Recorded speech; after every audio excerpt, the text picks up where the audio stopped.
What's happening, creative geniuses? Trumpeter Bobby Spellman here to welcome you to our third episode on playing outside the changes.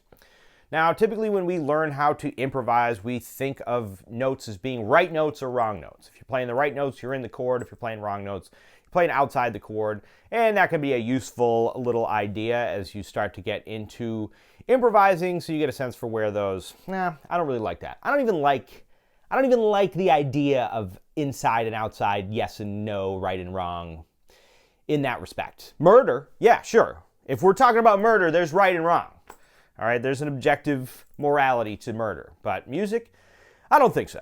So what we're dealing with today is we're dealing with bridging the gap between consonance and dissonance.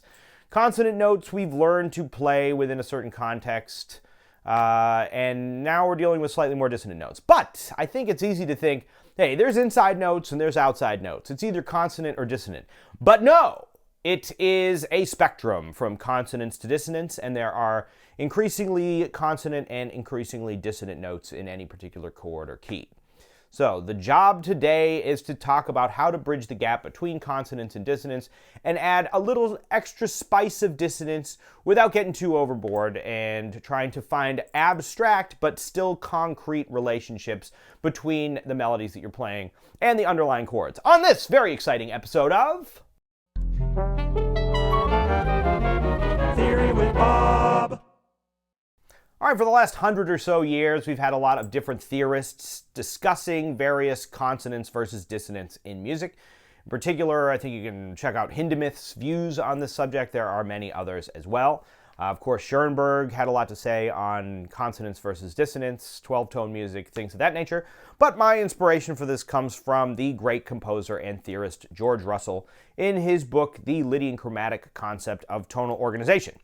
Now, in the Lydian chromatic concept, George Russell lays out a spectrum of tones from consonant to dissonance and talks about varying tonal orders that will take you in and out of the consonants of certain tonal centers. Now, I do not have time to get into the specifics of that in this particular video, but rest assured there will be a series of videos on that subject in the future. However, I think that we can cover this particular intellectual ground without having to dive too deep into obscure musical theories, and instead we can just talk about ways of extending the chords in order to get some more dissonant sounds without going totally off the deep end. Now, before we get into the specifics of the ways that you could use different scales and sounds over varying chord progressions, I wanted to give a little demonstration of the way that you can transition from more consonant sounds to increasingly dissonant sounds, in this case over a static modal kind of situation. So here we have a concert D minor sound, and I will just take you from the more consonant sound of a minor pentatonic all the way to some of the more exotic sounds that you can use over that underlying mode. And that's going to sound like this.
All right, now that you've heard a little example of the way that I might transition from more consonant sounds to more dissonant sounds over a static modal harmonic situation, we can talk a little bit more about different chords and the way that you might add extended extensions to those chords to get some more dissonant or more exotic sounds.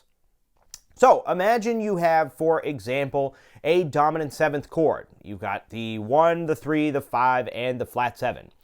Now, the most common scale to use in that context in your average tune, let's say, in just a major 2-5-1, for example, would be the Mixolydian mode. However, you know that there are also instances where you may see, for example, a dominant 7 sharp 11 chord, or a dominant 7 flat 9, or a dominant 7 sharp 5. There are a bunch of extensions that can be easily used to create additional tension in a piece of music in a chord progression that uses that dominant chord. Now, it's the same thing with any of the other chords that you'll run into on a regular basis. So, for example, with major chords, you may very frequently see a major 9 chord, major 13, but then you might also see a major 7 sharp 11 chord, or even a major 7 sharp 5 chord.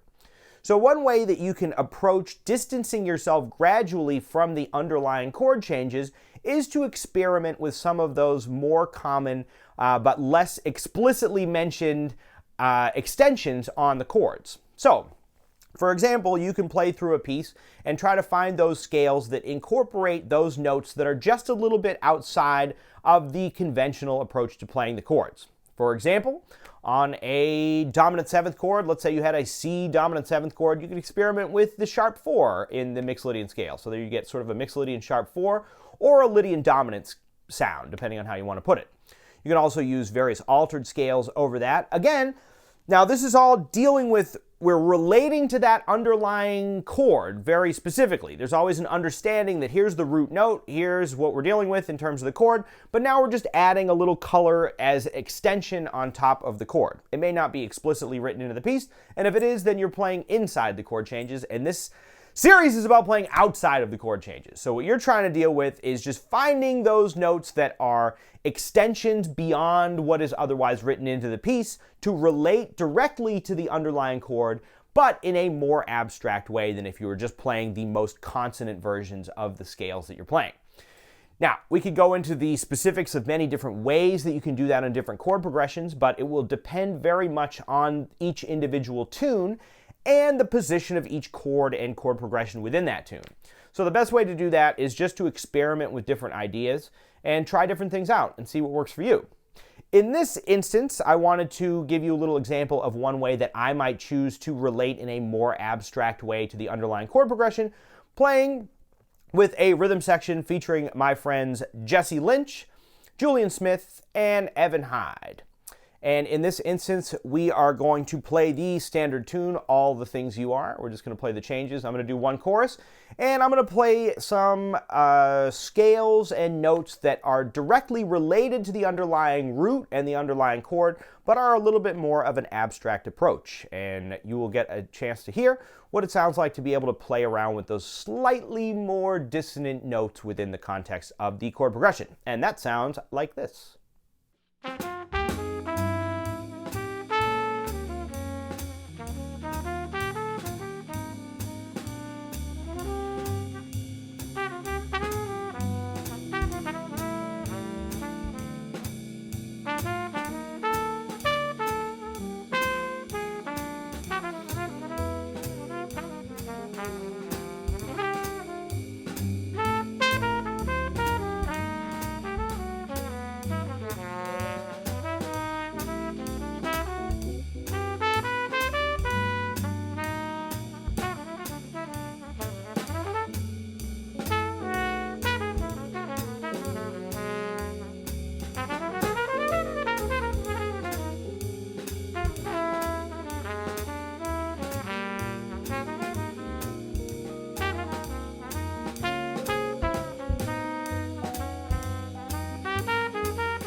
All right, and there you go. This technique can be used to add additional tension to chords that you're playing, especially when those chords are resolving to other chords. So this is very common practice using, for example, the altered scale over a 5 chord resolving to a 1 chord.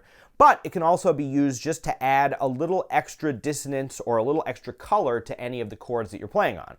The only way to really practice this is to go through and try different scales and different more abstract scales and extensions, or upper structure triads over some of the chord progressions that you're playing, and see what feels right to you and what sounds good to you, and have some fun with it. Bridging that gap between consonance and dissonance and finding certain notes and scales that really work for you, I think is going to be a little bit of a individual personal journey for each musician, but I'll give you a couple of ideas of some of the notes and scales that I like to use over various chords that will take you a little bit outside of the conventional approach. So for example, on a minor 7 chord, it would be commonplace to use a major 7 rather than a minor 7. You could also try the sharp 4 over the minor 7 chord, which is a little bit less of a conventional approach, and you get some interesting sounds with that. You can combine those two things and try that out and see what happens. On a dominant 7th chord, there are so many examples of varying scales that you can use to create additional tension to resolve, especially to the 1 chord. But if you're on a blues and you already are on the 1 chord and it's a dominant 7th chord, you could use the whole tone scale. You could use the half hold diminished scale. You could use the sharp 11 in any context. There's really almost any note you could use over a dominant 7th chord and make it really interesting. Major 7 chords, you could use the sharp 9. Try that out, see what happens. Sharp 11, sharp 5. Those will all be related in a certain way to the underlying root note. On a minor 7 flat 5 chord, you can use the natural 9. That sort of incorporates a little bit more of a melodic minor sound. You can relate to these underlying chords with the melodic minor and harmonic minor scales, as well as the whole tone scales and diminished scales and various things of that nature. You can make up your own scales using 2 triads together to turn them into hexatonic scales. That's a pretty fun thing to do. And at any turn, what you want to do is just be aware that you're relating in some capacity or another to that underlying root and the underlying chord quality. If you'd like to hear a really fun example of this kind of playing, you can check out Miles Davis's 3rd chorus on his famous recording of Someday My Prince Will Come. About halfway through the 3rd chorus, he starts to use some more of these abstract notes over the chords, and it really stands out as a very kind of poignant and interesting approach to playing over those changes.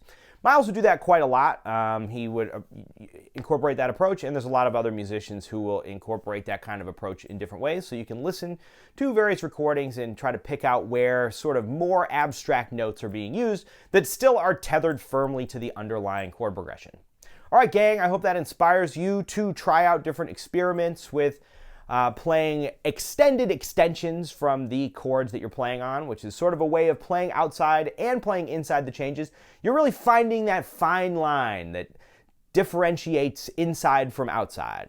Someday in the future, I'll do a little video on the specifics of different ways that you can incorporate different notes into that, and we'll get into the specific theory of it, but for now, you can just try out different extensions, and I think you'll get a lot out of trying it out. All right, gang, if you like this video and you want to keep up to date with what we're doing, you can like the video and subscribe to the channel for some more videos on jazz and improvisation and trumpet and various things like that. The next episode will also deal with playing outside the changes, and I'm sure you'll have a lot of fun with that. So, that being said, I'll catch you on the next one. See ya. Theory with Bob. All right, friends, thanks so much for checking out this video. We hope it helps in your quest for the majesty of musical self-expression. If you like what we're doing here, you can give this video a like and subscribe to the channel for more videos like this one. And if you'd like to support the creation of new videos like this, you can become a subscriber on our Patreon page at patreon.com/Ridgewood School of Music. There, subscribers will have access to more in-depth follow-up videos, as well as solo transcriptions, various musical exercises, and all kinds of fun stuff. If you'd like to follow me on my musical adventures, you can find me on Instagram at Bob Spellman, and you can follow the Ridgewood School of Music's other social media pages by following the links in the description below. The Ridgewood School of Music is currently accepting new students online or in person in the New York City area. If you're interested in lessons, you can find us at www.ridgewoodschoolofmusic.com, or you can send us an email at ridgewoodschoolofmusic@gmail.com, and we can set you up with a great teacher for the instrument and the style of music that you're interested in studying. All right, gang, well, have a wonderful time practicing, and we'll catch you on the next one. See ya.